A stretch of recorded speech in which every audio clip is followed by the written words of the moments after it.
Hey guys, it's Sarah. Welcome to Books for Tea. In December I read 11 books, but don't let it fool you, most of them were super small because a lot of them were for the Cramathon, which was super fun, and I read so many so small books and it was great. But anyway, let's get right into the reading wrap up right from the start. The first book that I read was Library of Souls by Ransom Riggs.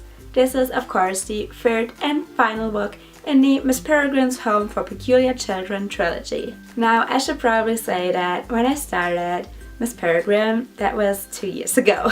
I read the first book in October of 2013, which is crazy, and then I read the second one in November 2015 and this one in December 2016. So it took me like so long to read the series, but yeah, when I first read Miss Peregrine I thought that was great, but I feel like I kind of outgrew the series because this one did not feel as great. I thought that the pictures didn't always fit the book, and if you don't know, like there's this cool old-fashioned photographs that accompany the story, but I felt like sometimes it was just so forced, like something that wouldn't really happen in the story. It happened just so that the picture could fit, and I think that's the same way in the other two books, but it never bothered me as much. I also thought that this wasn't as action-packed and great as it could have been, so overall I only rated this 3 stars, and I don't know, I think I just outgrew the series really, which I think is okay. It just happens. The next book I read was one that I really liked, and that was What Light by J. Asher. J. Asher wrote 13 Reasons Why, which I really liked, but I read like years ago. This one was a really cute Christmas story.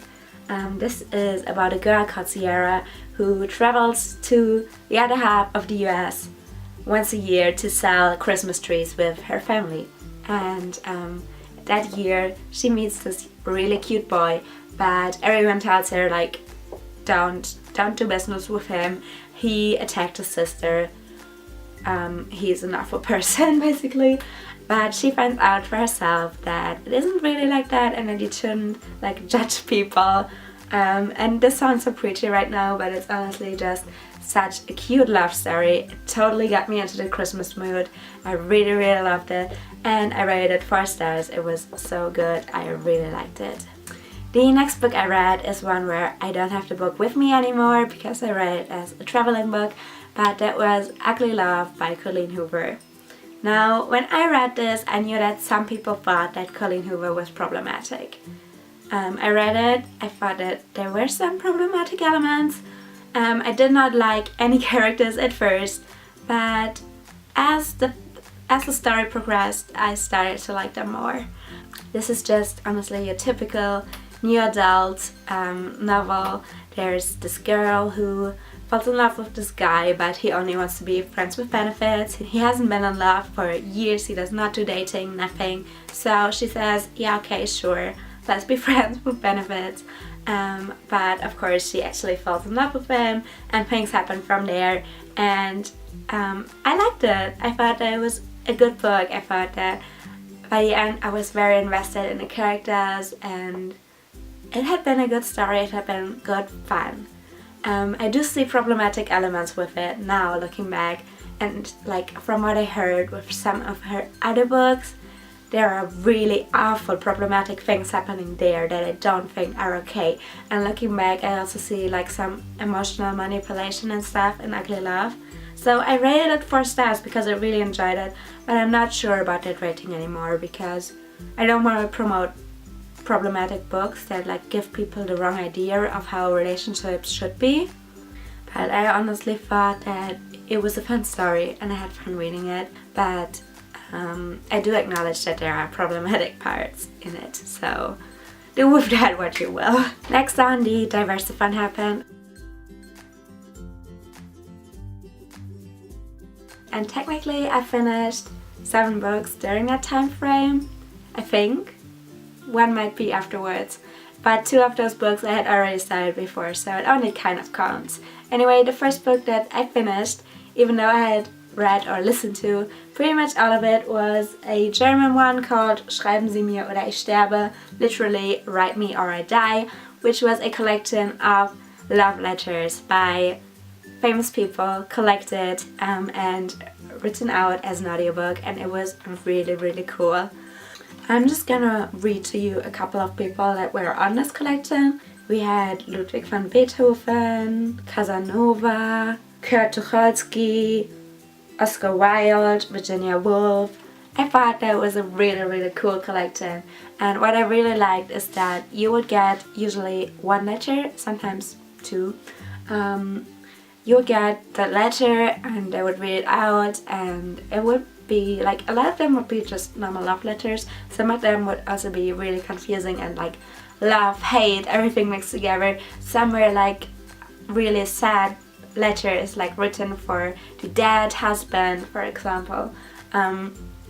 It was really cool. And after they read the letter, you would get like a lot of context. Like, you would get to know that person. You would get to know about their life and the situation that they were in when they wrote that letter. And I thought that was really well done.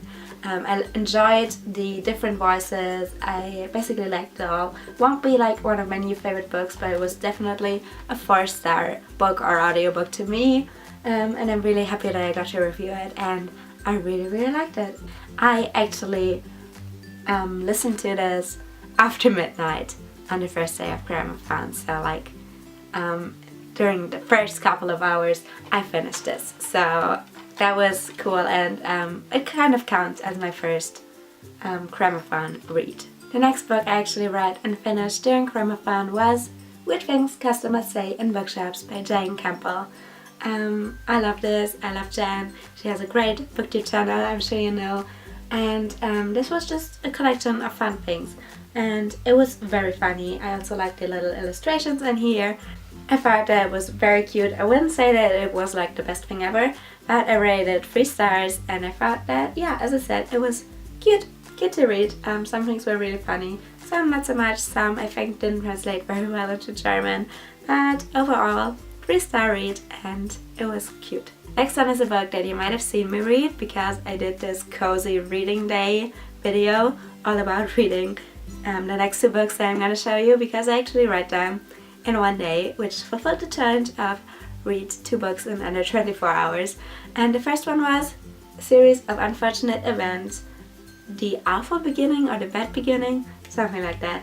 I read the German version, but this was so cute, by Lemony Snicket. But this was so cute. I would totally continue with the series. I didn't think that I would like it as much as I did. I rated it 4 stars. It was so cool, and I really want to continue with these books, though I don't know where I get them. Like, I don't want to pay like too much money on them, but I will try to get them used somewhere, or maybe get them from the library if they have them. It would be weird if I check out all these books, but who cares. Yeah, I really. And then the other book that I talked about, the second book I read in under 24 hours, was Matilda by Readathon. This was so cute. I loved it. I've talked about this before. Read this when I was a little child. Forget totally about it. Watched the movie. Brief. The movie really made me love it again. And now I read the story again, and it was cute. It was really cute. I read Charlie and the Chocolate Factory before, and I didn't really like it, but I really like this one. It's about this girl called Matilda, who has really awful parents who tell her that she's stupid for reading and that she's a show-off, even though she's just super intelligent. But she is such a sweet girl, and one time she finds out that she actually has magic powers, and she uses it to help her teacher, and it's the cutest story ever. Overall I rated it 4 stars. It was super adorable, and I will definitely be reading this to my children one day. Next time, also during Cramathon, I finished another audiobook that I had been listening to for most of November and December, and that is Harry Potter and the Half-Blood Prince. It was so fun rereading this. It was so good. Like, as I said, I listened to it on audio, which I thought was very good. I loved it. It was so fun. Obviously, I adore Harry Potter. I must find time to listen to the last book, because I haven't reread that in ages, and it must happen. Like, I really wanted to reread the entire series in 2016. As you see, it didn't happen, but I'm so pumped to read the 7th book really soon. And obviously, I rated this 5 out of 5 stars. Next, I read another really short book that I don't have here anymore because I unhauled it, but it was No Plus One. This is a guide for single women. I don't know why I had this, why like I accepted when the author asked me if I wanted to get her book and promote it on Instagram, because honestly, it's just not for me. I thought it might maybe be a really feministic read, but it didn't, I couldn't relate to it at all. This was written by 2 women and I was super confused most of the time because we would only read from one person's point of view, so I think maybe they made up like someone who was a mix of the 2. But that was super confusing because it sounded like a memoir, but you can't have a memoir about one person written by 2 people. It did not make any sense.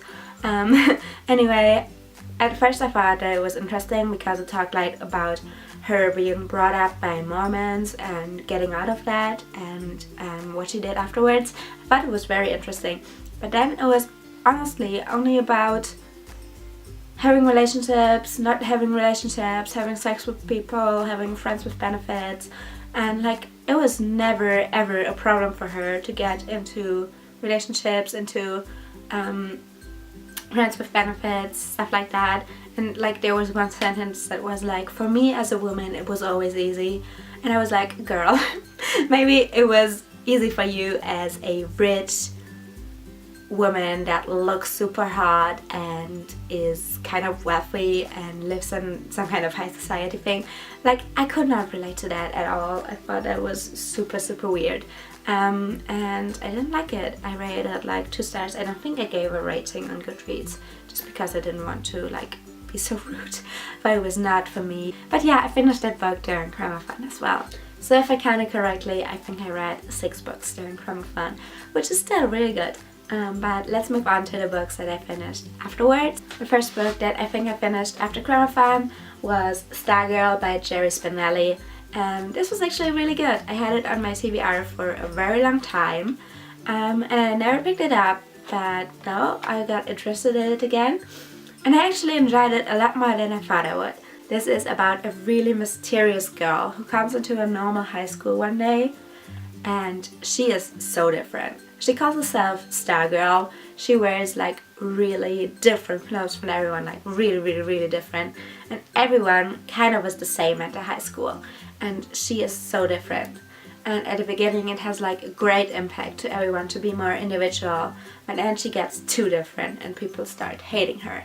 And our main character falls in love with her, and it's all about that, how the class deals with it, how he deals with it. And it was so good. Like, I still wanted a little bit more from it. I think the middle part at some point was so strong, and then it like didn't really keep up with that. But overall I did rate it 4 stars because I thought that was a really good story. I would definitely recommend it. I do have the sequel here, which is Love Stargirl. It is letters that Stargirl writes Leo, or maybe he writes back, I don't know. But I'm not really interested in reading it, I don't think. If you have read Stargirl and Love Stargirl, do let me know if you think that I should read the sequel, because I thought that it was good on its own, and I'm not sure if I want to continue with these letters. I just don't know. And now onto the very last book that I read in 2016, The 12 Days of Dash and Lily by Readathon and David Lewithan. This was the sequel to Dash and Lily's Book of Dares, and this is set 1 year after Dash and Lily fell in love in the first book. In the first book it was set around Christmas, they celebrated Christmas and everything, and this one is set 1 year later about Christmas as well. While I pretty much really enjoyed the first one, I didn't think it was perfect, but I did enjoy it. I just did not really like this one. I thought that it didn't really feel real or genuine, and I didn't really like it. Like, it was okay, but nothing too special. And I would rate it like 3 stars, maybe 2.75, but more like 3, because like I didn't hate anything about it. I just thought that it was okay and I wanted more from it, but you know, it was an okay read. I would recommend you read the first one. You don't have to get to this one. And if you're looking for a Christmas read, I would definitely recommend What Light over this one, because What Light was so good. So those were all the books that I read in December. There were a lot of books, and I'm very happy that I read them all. I met my Goodreads goal of reading 80 books. I had a lot of fun participating in Cramathon, and overall I had a very good reading month.